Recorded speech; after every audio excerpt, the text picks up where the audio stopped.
Hi, everybody, and welcome back to the Tech Share. Today, we're going to be covering Google Meets once again.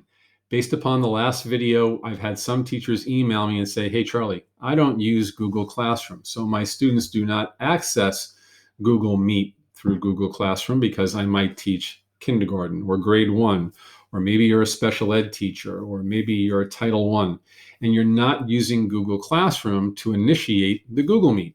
So you're looking for some direction in regards to what's the best way to do it, what's the most efficient way to do it, and I'm here to show you how. So what we're going to do is we're going to leave Google Classroom since you're not using that anyway, probably, at least some of you, and we're going to go to my calendar.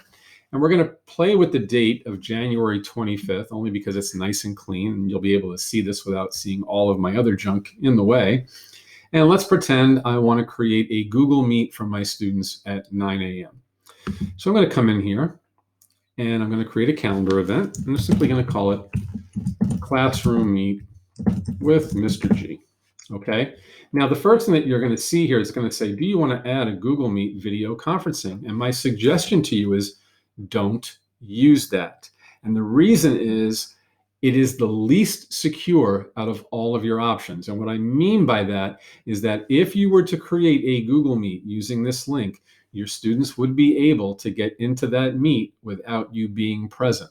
And if you're not around, the mice will be playing, and it just begs the question, what will they be doing?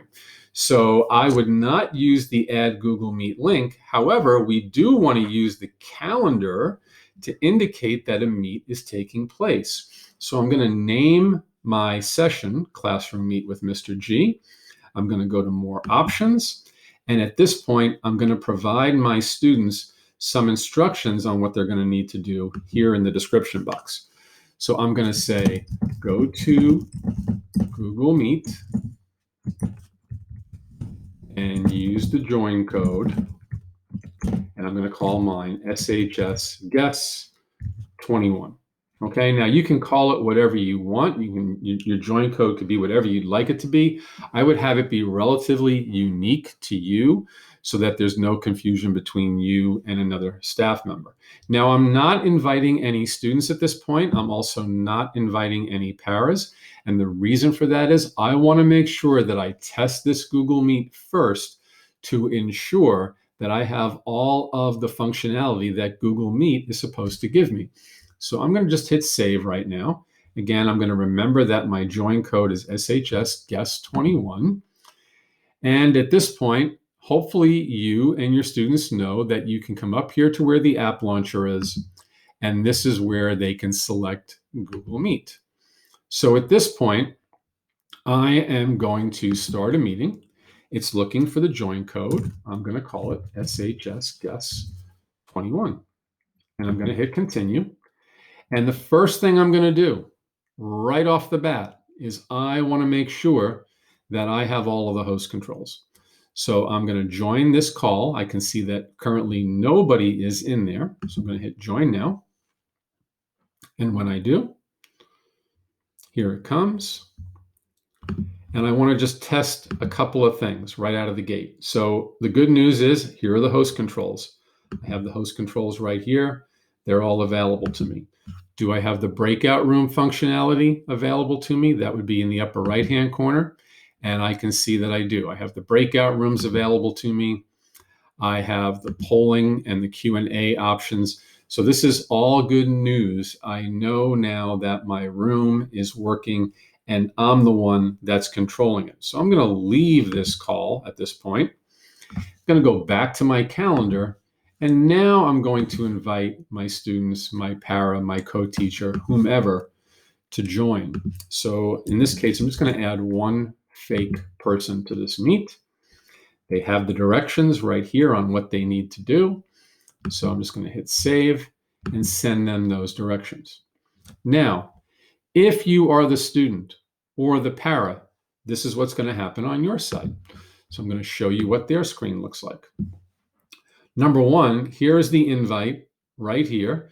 So if a student or a para clicks on it, they can see right here, it's going to say, go to Google Meet and use the join code SHS Guest 21. If the student doesn't go, or the para doesn't go to the calendar, they would also go to their mail and they would see in their mail that they've received an invitation for a meet, so they could click on it. And when they do, once again, it's going to say, hey, go to Google Meet, use the join code SHS Guest 21. Now, here is something that I would share with your students at this point, and or with your para or co-teacher, whomever you're working with. My recommendation is that when those people go to Google Meet and they go to join, okay, and they put in the join code, which is going to be SHS Guest 21, when they hit continue, okay, my recommendation is you may want to say to students and your para, don't go into the classroom unless you know the teacher is there. And number one, it provides security. And number two, it also helps with ensuring that the teacher is the one that went in first so that they would have all of the host controls, all of the breakout room functionality that they need, and all of those good things. So notice if Mary was, let's say, the para, and she joins with nobody in the room at this point, she shouldn't have the host controls, but as you can see, she does. And this could create a problem because if the teacher now goes into this same room, the teacher is not going to have this. And they're going to be like, where are my breakout rooms? Where are my host controls?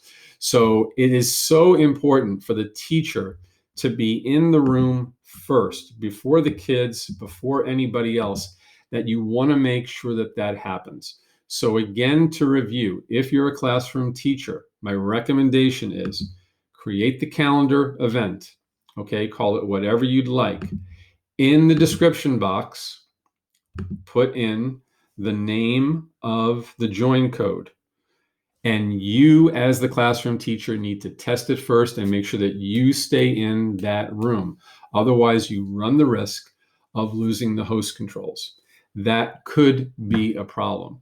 Now, if you still have issues along the way and you don't feel that this is working or you don't still understand it, by all means, feel free to get in touch with us in tech services. Either fill out a tech ticket or contact myself or Tammy or any of us, and we would be more than happy to walk you through the process of what you should be doing. Again, there are numerous ways that you can create a meet. Google Classroom is the most probably preferred way of doing things and the most secure because, again, it's just one-stop shopping. The students go to Google Classroom, they see your class, they hit the join code, they're in. But if you have to do it through the calendar, use this nickname feature or join code feature. Try to stay away from using the add Google Meet video conferencing, as that is the least secure option. So I hope this tip provides some helpful resources for you. And as always, feel free to get in touch with us. We'd be more than happy to help you. So until next time, take care. We'll see you soon. Bye-bye.